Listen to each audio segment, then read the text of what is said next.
Super League. 2019 Betfred Women's Super League Champions, the Leeds Rhinos. Absolutely fabulous. Saints are champions of Super League again.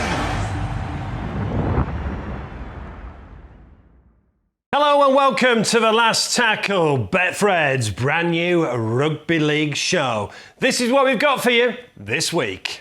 We look back at round one in the Betfred Super League and Championship. Looks dangerous already, and there they go through the gap to lose. We take a look at the contenders for try of the week. We spent a day with Mike Cooper of the Warrington Wolves, and we chat to the brand new coach of England, Shaun Wane. I'm a League man, and I still watched every Super League game. Being English and coaching the country is there's no prouder feeling. And I'm delighted to welcome to the show the assistant coach of Warrington, Andrew Henderson, and the only British man to win grand finals in his country and in Australia, Adrian Morley.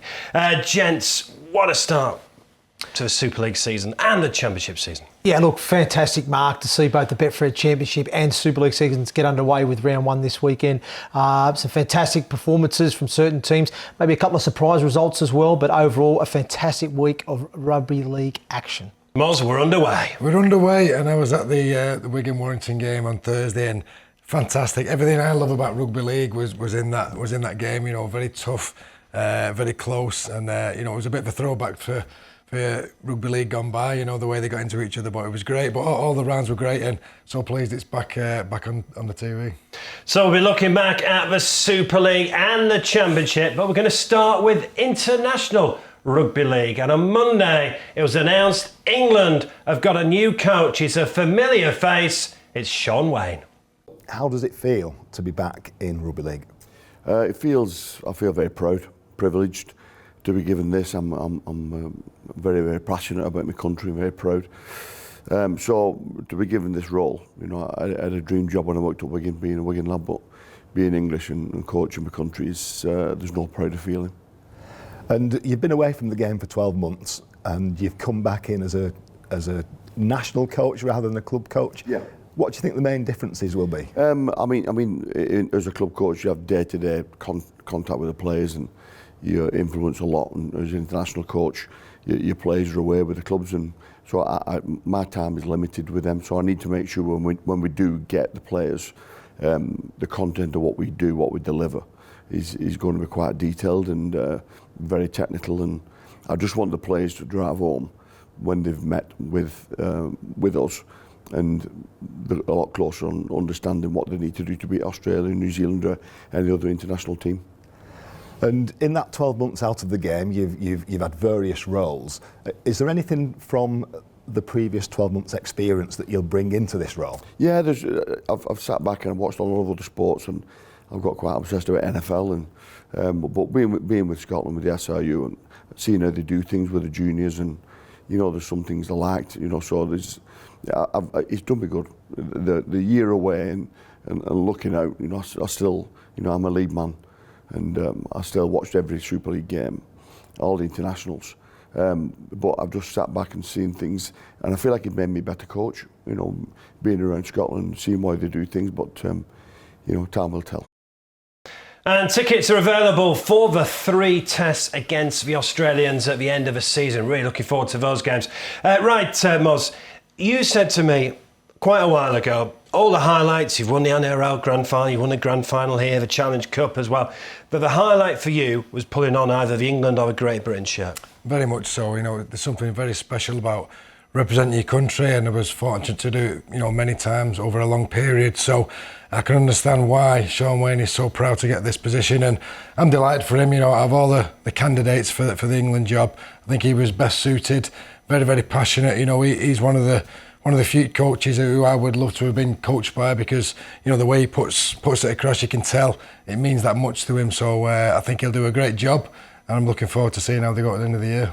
An Englishman in charge as well as we go towards the World Cup. Yeah, I know. You know, looking back at Wayne Bennett, fantastic career. You know, his record speaks for itself. But I'm a bit old school. I like, English coaches to coach the English national side. So delighted Wane is back in rugby league and back. He's got the head coach job there with England. And you just get the feeling the players will run through brick walls for Shaun, won't they? Yeah, speaking to players who he has coached, in the England or Great Britain camp who were with Wigan, they feel a load for him. He's a great guy. He'll do anything for the players, and I think he'll get that across to the England squad. So yeah, really pleased he's got the job. And you're right. With the passion it comes across, and players will go the extra mile for a coach like that.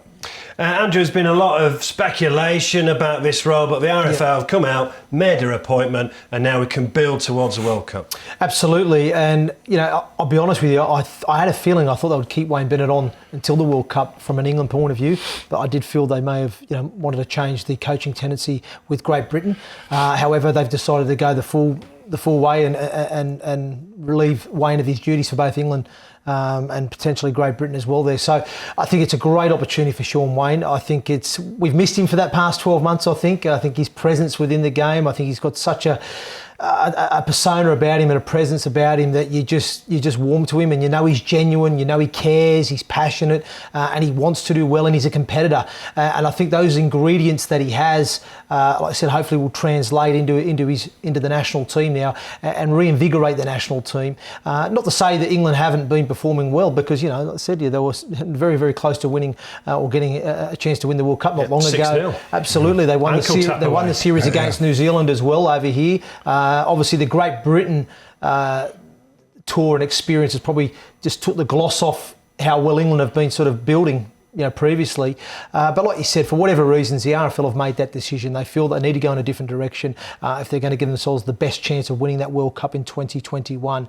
And they obviously believe Shaun Wane's the man for that role. And I personally, I'm a little bit like Adrian. I feel an English coach is what England needs. And I think somebody of Shaun Wane's calibre, experience, passion and hunger, I think, is the right man for the job. So I'm really excited to see what Shaun's going to implement in the coming years, building into the World Cup with England.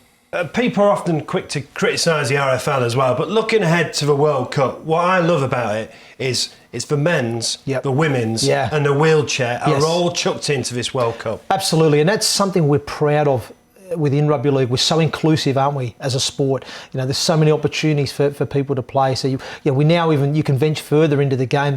There's now competitions for people with learning disabilities. There's competitions for physical disability. There's, like you said, you've got wheelchair. And you've seen this first time at Warrington doing a great job. Absolutely, our foundation do a fantastic job with promoting that, as do a number of other foundations within the game across the UK.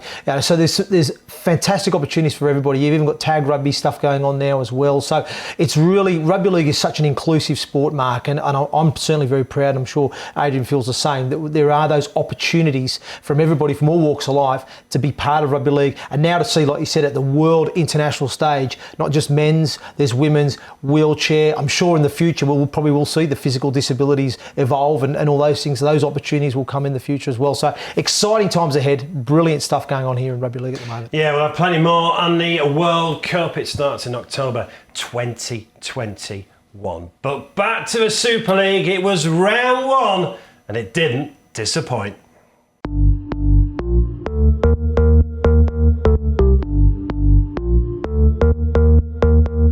The old cliche goes that you don't win the league in round one, but you can learn a lot. George Burgess learned not to get in the way of Ben Murdoch-Masila as the Tongan forward opened the scoring for Warrington on Thursday night. Wigan weren't out of the game for long though. Bevan French offered up a big dummy and got several buyers in the Warrington defence to score. But then, a flashpoint. Chris Hill's swinging arm caught Sam Powell, enough to earn himself a red card and a penalty try for Wigan. Warrington stuck with Wigan, but when Cooper was sent to the sin bin, Liam Marshall was on hand to make the numerical advantage count and win the game for the Warriors. If there were any questions about life after Justin Holbrook for St Helens, they were quickly answered. Zeb Ty and Alex Walmsley going over to push them out to a commanding lead at the break.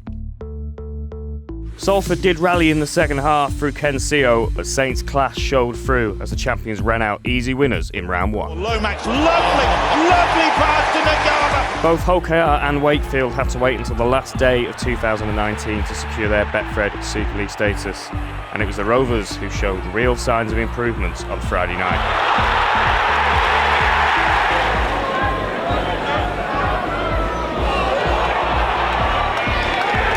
When Ben Crooks wrapped up the Robins win with his hat-trick try, it further compounded the misery for Wakefield, who would lose Danny Brough to a long-term injury. After a controversial week on the south of France, Catalans would be happy to let the rugby do the talking. Fouad Yaha replied to Joe Wardle and Jermaine McGilvery's early scores to keep the Dragons in it at half-time, but a Giants side inspired by new signing Aidan Caesar would run out comfortable winners in Perpignan.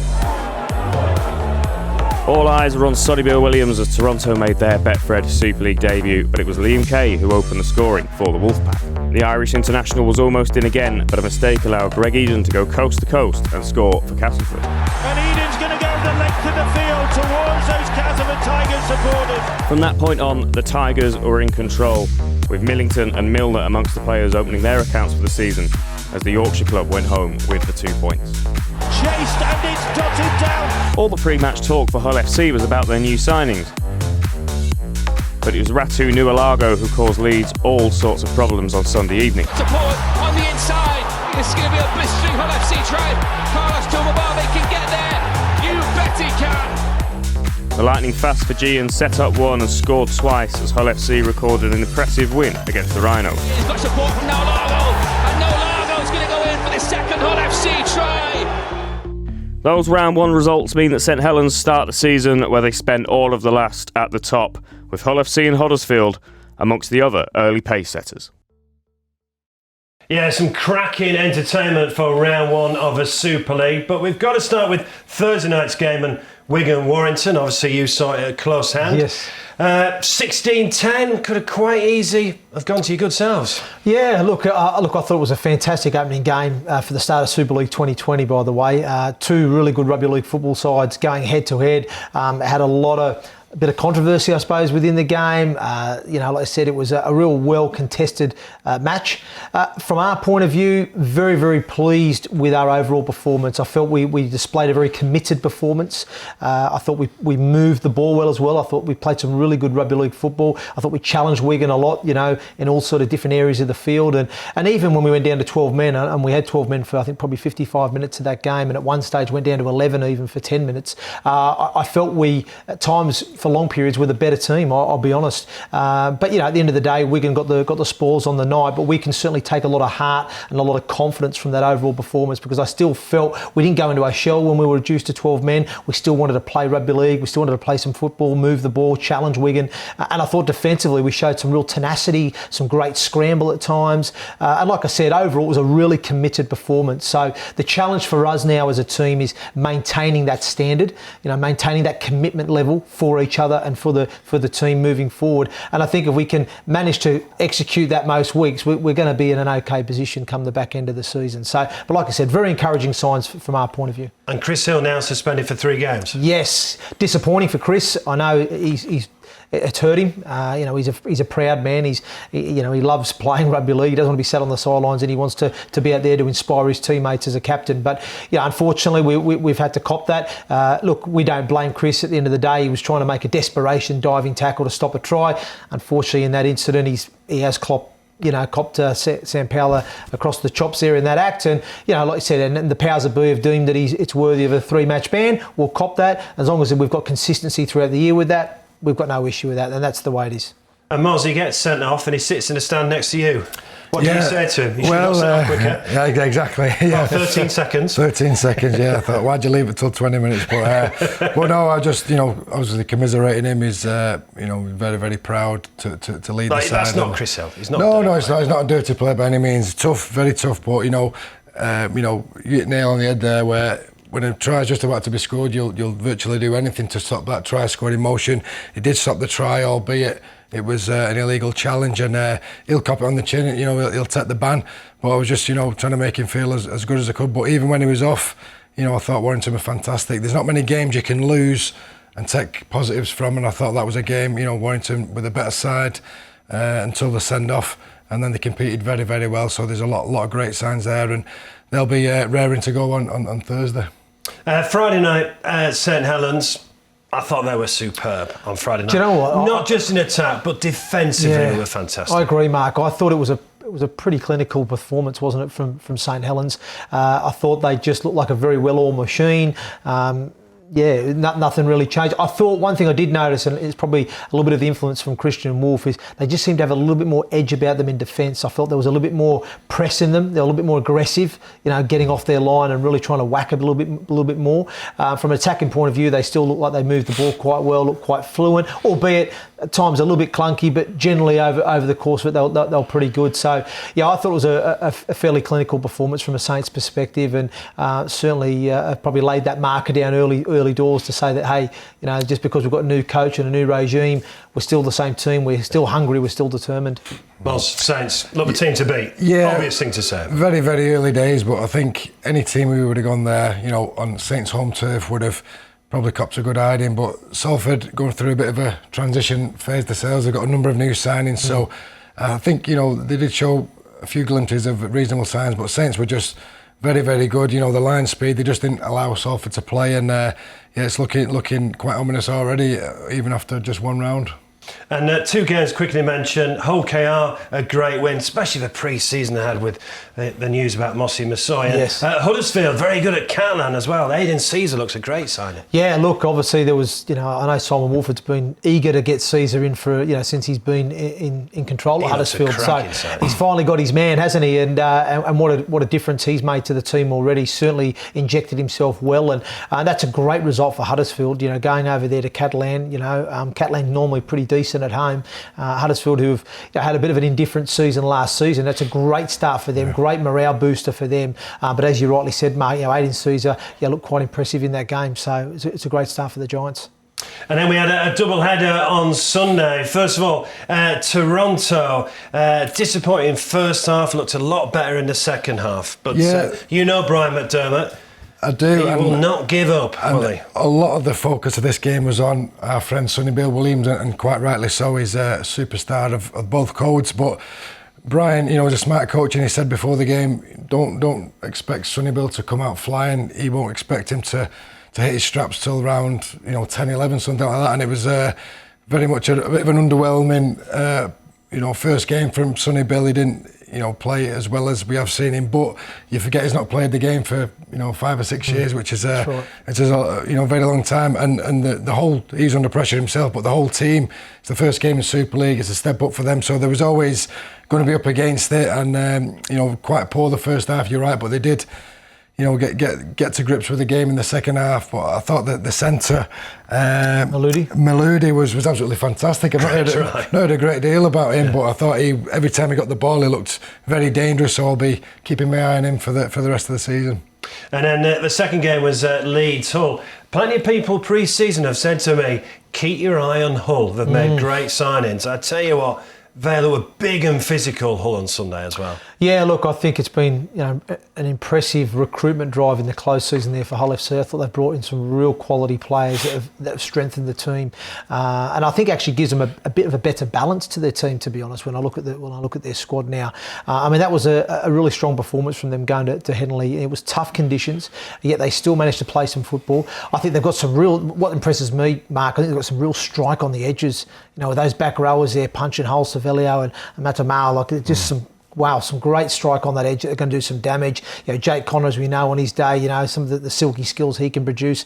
And that Ratu on the wing, Halungo, he's unbelievable. What the finishing he's got, the work he does is unbelievable. So I just think, when I look across their team, it's quite a well-balanced squad, and I certainly think they'll have took a lot, because there was a bit of pressure on Hull, to be honest, I think, going into that game. Like I said, they've, again, another team that kind of fell away at the back end of last season that had high hopes and expectations, probably didn't quite deliver as much as they'd wanted to, and then obviously they've gone out and have that big recruitment drive, so there's actually a lot of eyes on the spotlight on Hull FC in that first game, but they've delivered, so fair play to them. A quick word on Leeds before we move on. Obviously not the start they wanted, but looking to improve on what's been a poor last 2 seasons. There has been a poor last 2 seasons, but their games in pre-season have been very good, Leeds, and people are saying it's going to be the Leeds of old, but they would be very disappointed. The first home game of the season, full house there, they would have expected a better performance, but you're only as good as the players you're playing against, and if Hull did a job on them, really, so they'll be disappointed, but they'll be looking to bounce back. So it has been a tough couple of years, and it's didn't start great, no. We'll talk about round two's fixtures in a moment, but we're going to launch a brand new fixture here on The Last Tackle.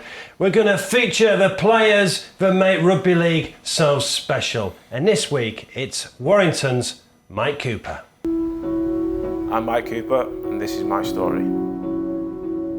Sort of in the family, really. My uncle playing for Warrington and coaching Warrington and Paul Cullen, and vividly remember the Sundays at my nan and granddad's house and everyone around the table, and rugby league was always what the men talked about, and that's where it started. I sort of remember going to the games and seeing the atmosphere and seeing how the noise and all that sort of stuff, and it was something you want to be a part of. But I was football mad as a kid, and that's all I really wanted to do until I was about 11, and then I think it was a tag rugby game sort of got me into rugby league and was scouted, and then it just sort of went from there. And we finished playing rugby at school and go to rugby league training at night time and wherever else.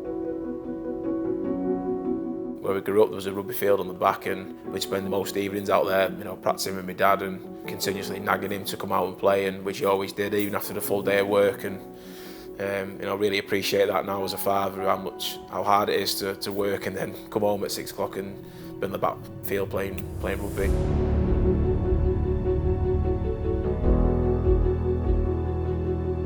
Paul was in charge, and at that point I'd been in and around the first team. I was just started at college.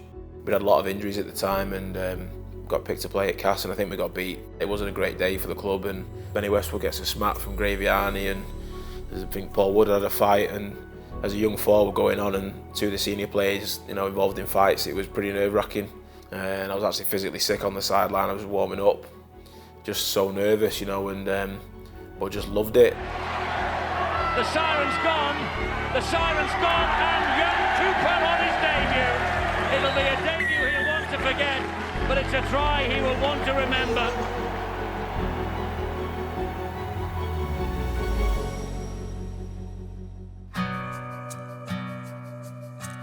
I think I then ended up playing another 3 games that year, and then maybe another 6 or 7 the year after, and they had the leg break, and then he ended up getting pneumonia off the back of that from being in surgery, and I spent about 8-9 days in intensive care off the back of that. So it was a big mental challenge for me. It's something that I wasn't expecting, and anybody who's had a near-death experience, I was told very, very clearly straight away when I woke up that I wasn't expected to live, and that changes your mindset, and it probably took me a number of years to get my head around that.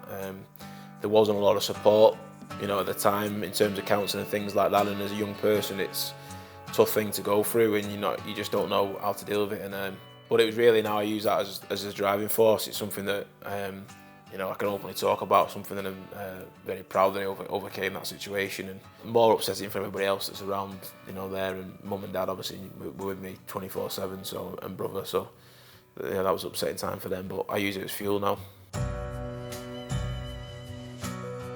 Adrian Morley is a huge inspiration for me, and a great moment for me when he was announced at the club to be signing for us and be our captain, and his presence around the place, and then the standards that he set straight away.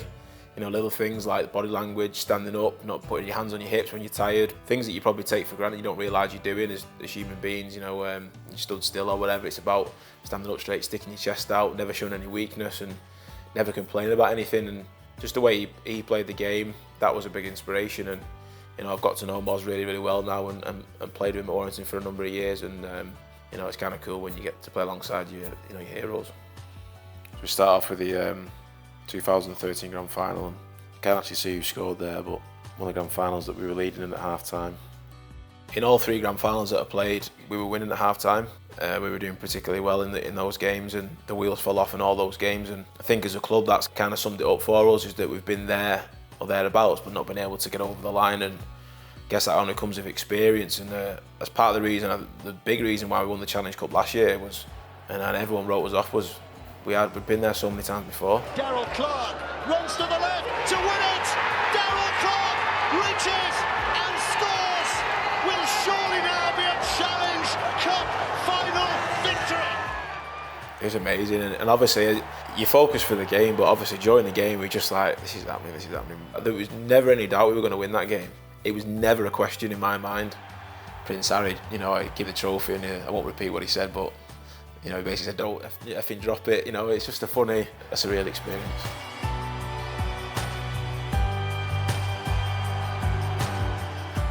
we want to win the grand final, and there is no excuses. You know, but we've sort of said it, and I think Carl Luluai said it. We don't talk about it anymore. You know, the rule is you don't talk about the grand final, and you know that's an obvious one for us. You know, I've been a part of this team for 10 years, and there's been fantastic squad to play for Warrington. I firmly believe we've got one of the best, if not the best, that we've ever had. Ladies and gentlemen, please welcome the man who tonight is all about 215 wire appearances, 7 England caps with 18 tries. Please put your hands together for Mike Cooper. You know, it's a great achievement for a special person, and he's a humble person. He's all about team first. As a club, we're very driven to make sure that it's a special night for him. He's been a fantastic servant for the club. He was here when I was a kid coming through, when I was 17 in 2012. So he was still obviously pretty young lad himself, but he was a great leader, and he's just a fantastic bloke and a real one to learn on. Well, he's certainly reliable. You know, he's one of our most consistent players here. I think anyone that has this duration at any one club is fantastic. And certainly for the service he's given the club has been integral to the successes we've had. Hopefully at the end of this season, it'll be a grand final. Yeah, he's had a great career. It's obviously great for him tonight to be awarded testimonial and playing this game. So it'll be a great occasion for him tonight. It's a pleasure to come up and see him wearing the Warrington colours, and hopefully many years to come. The physical side of the game's always appealed to me. It's the bit that I enjoy the most, and you know, rugby league is a great sport for testing yourself at all times. There's moments in the game when you're completely out on your feet, and your teammates are, and you've got to encourage them and get through it yourself, and it can be a mental battle as much as it's a physical battle. So as I'm getting older, that's what I appreciate the most, and it's my teammates around me and how hard the actual sport is.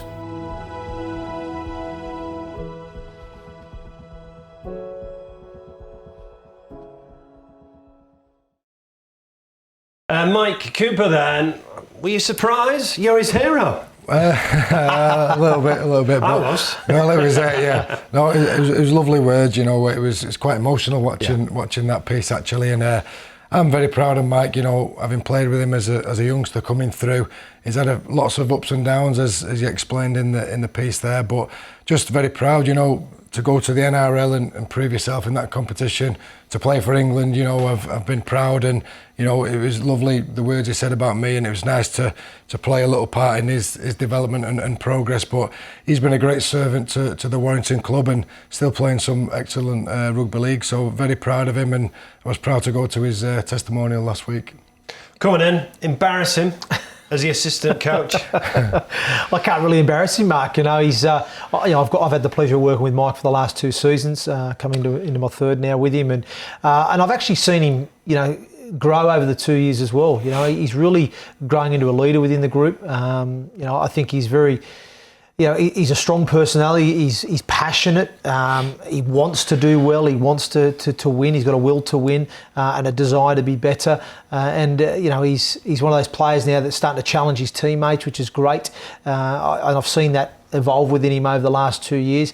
In terms of his level of performances, he's probably, you know, I look at him now, he's at the fittest he's probably been for a long time. He's fit, he's strong, he's powerful, he's got a great offload in his game, defensively gets through some work. So for me, even at the age he is now, he's 30 now, you know, he's still producing some really good rugby league football, and I'm hopeful that he's going to continue that form this season. But he's a pleasure to coach. You know, I love watching him play. I love his style of play, and like you said, it's you know, it's just great to see an insight into him and what he's about and his journey of where he's got to. I mean, I didn't realise he'd had pneumonia and had a life-threatening illness when he was younger. I mean, wow, how he managed to come through that. With his family, you know, on the testimony, really emotional. I mean, he said that he wasn't expected to live. Wow, it's massive. You know, I didn't even know that about him. So. Just part of his rugby league development. I remember one year, I think he played in the semi-final of the Challenge Cup and didn't get selected for the final. So he was obviously pretty heartbroken, but he, you know, human nature, he sulked for a week or a couple of weeks, and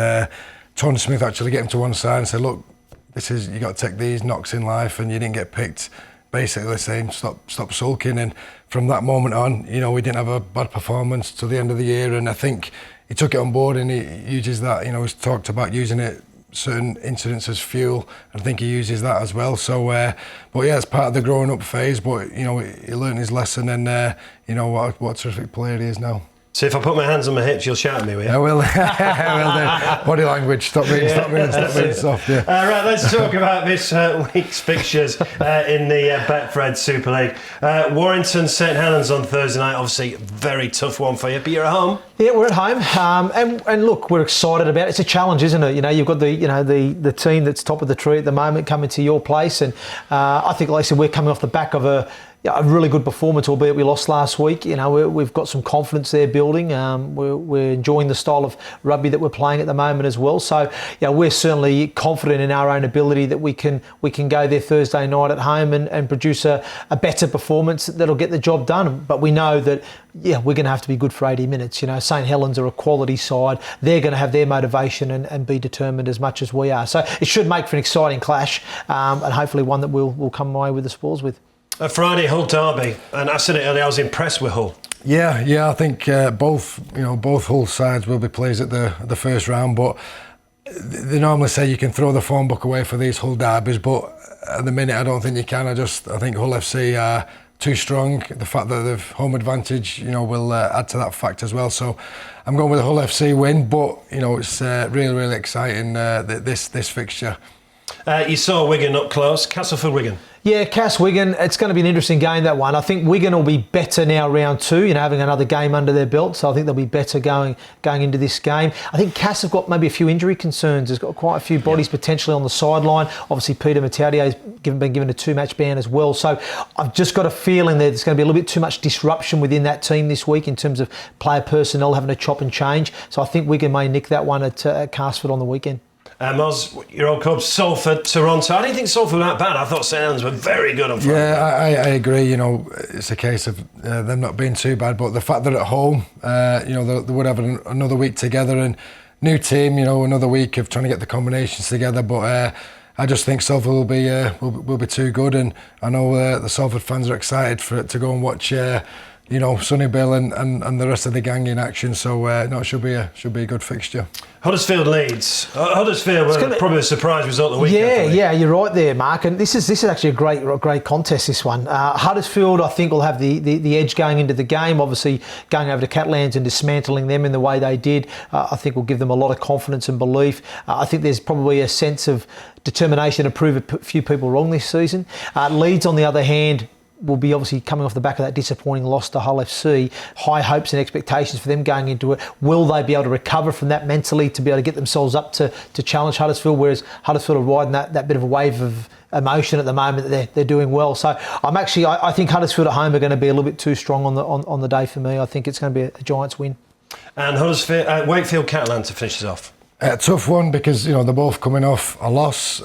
Wakefield, they're going to be without their talisman, Danny Brough. Yeah, let's hope Danny's back soon. It's news it's a posterior, not the anterior.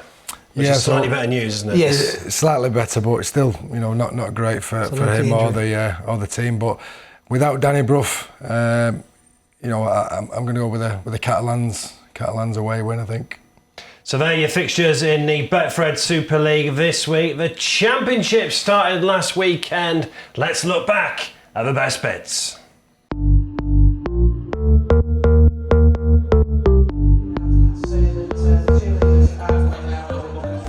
The 2020 Betfred Championship season got underway in Dewsbury as the Leeds Centurions ran out winners against the Rams. Josh Woods and Ian Thornley amongst the try scorers for the visitors. Two of 2019's Betfred Championship playoff contenders met in France as Toulouse Olympique beat the York City Knights. Will Sharp opened the scoring before Brereton replied for the French side. Despite Toulouse going down to 12 men, the game stayed close deep into the second half, with Marcus Stock giving York the lead after a high kick was failed. Can the ball come back? It's come off to Toulouse hands. It could be a walk in here, straight to the line. Still the danger. But Toulouse showed why they're amongst the front runners for this year's Betfred Championship, and a late flurry wrapped up the points for Olympique. They got another. I'm kick through. What a way to finish. The Shea was the setting as Halifax and Sheffield served up one of the games of the round. Ryan Miller and Robbie Ward pushed the Eagles into the lead before Try and Farrell exchanged tries in the second half.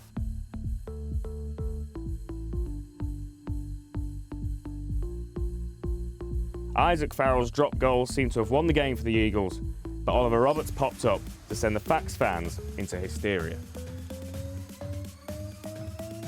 Danny Ward may have said that he dealt with relegation last season by drinking gin and listening to the Smiths, but there was no sign of a Super League hangover as his London Broncos beat the Bradford Bulls, Guy Armitage opening the scoring for the side from the capital. John Keir's Bradford side hit back through new signing Matty Dawson-Jones, but a debut try for Josh Walters wrapped up the points for the London Broncos. The Widnes Vikings served up a harsh return to the Betfred Championship for Oldham. Tim Sheen's side looked in ominous form as they wrapped up a 36-6 win at Bowerfold. Jack Johnson crossed twice for Widnes with James Beckett scoring Oldham's only try. Widnes will certainly be ones to watch in 2020. Elsewhere, Featherstone Rovers overcame Batley at the Foxes Biscuit Stadium and Swinton started their campaign with a win away to Championship New Boys Whitehaven.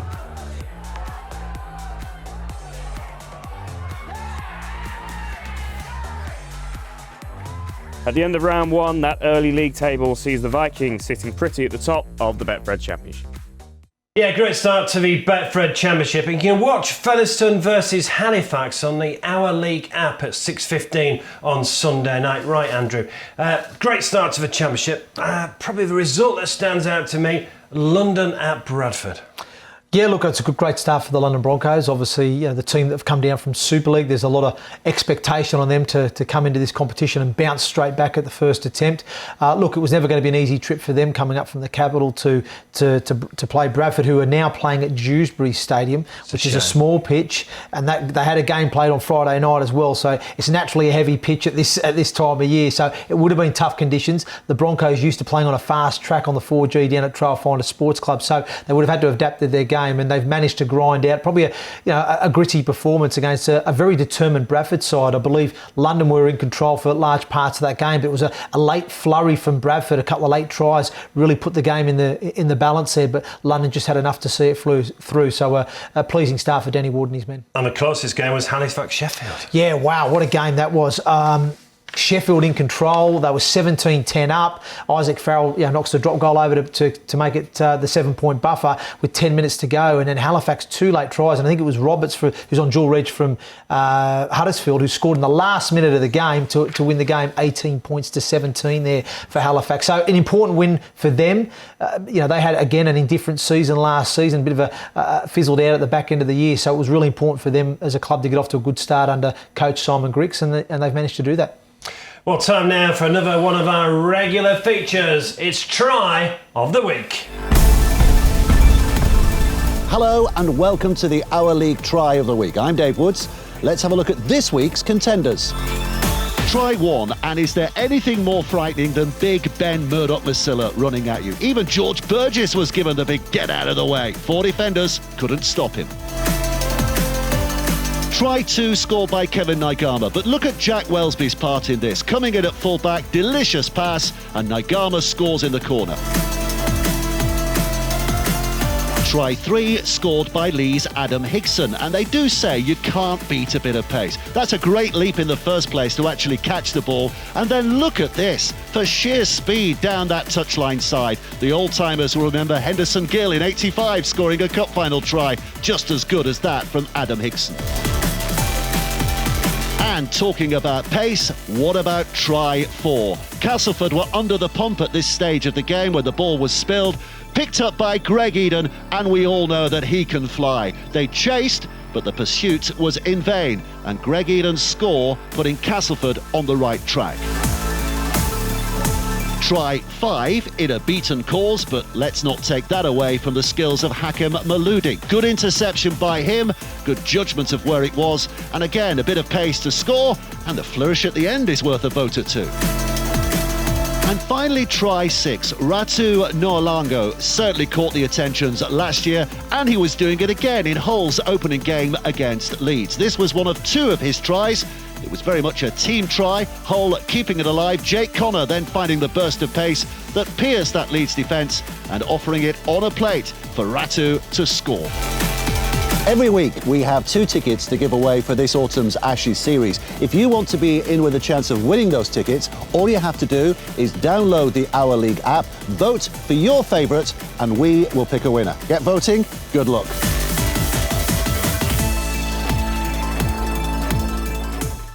So get voting now on the Our League app and you could win some tickets for England versus Australia. Moz, if you're going to vote in the Our League app, which try would you go for? Well, I'm a forward out, so I'll go with big Ben Murdoch-Masila. Yes, Moz. That was fantastic, the way he George Burgess clattered George. He won't like watching that again. The way he clattered him and went over was pretty powerful. I think it was a chance you might vote for that one as well, isn't it? Absolutely. I mean, that was some try. That took some effort to do that. You know, coming on that drop-off play, you know, just running over 2 or 3 would-be tacklers, carrying blokes over the line. That was pretty awesome. The other one that I liked was the Hull FC try. I thought that showed some pretty silky skill. Shaun with a little flick there. Jake Connor making the initial break, weaving his way through, and then finding Ratu Nalango on the end to finish there. I think that was a pretty decent try, but I think Ben Murdoch just edges it. So what have we learnt from week 1 then? Moz?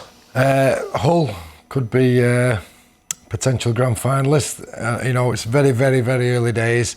Saints looks like they're going to be the team to beat again. Certainly do. Saints were very impressive, I thought, on Friday night. Yeah. Andrew, you play the Saints this weekend? Yeah, look, you know, they're the team to beat, aren't they? They are the benchmark. You know, they have been for a couple of seasons now, and like I said, they just seem to continue to keep moving forward, don't they? They're moving well. But like you said, it's early days. It's round 1. You know, so many things can change in the coming weeks. You see it, don't you, over the course of the season. I always think the Super League season breaks up into 3 sections. You know, you have those teams that will start well and then they'll have a bit of a lull mid-season, but then they'll come again at the back end.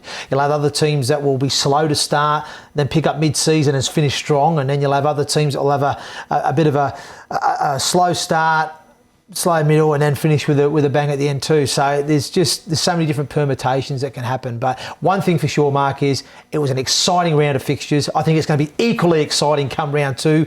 I'm not sure how we can pick them, but you know, if round 1's anything to go by, then we're in for a hell of a season, that's for sure.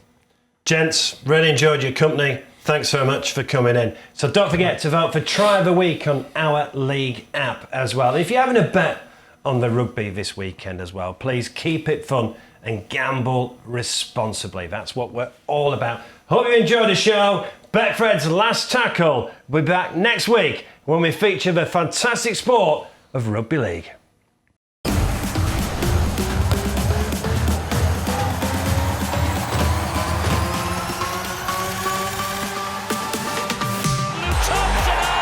Fantastic stop! Sensational from Blake Austin. He can, Cabby! He can! Toronto are heading for Super League. 2019 Betfred winning Super League champions.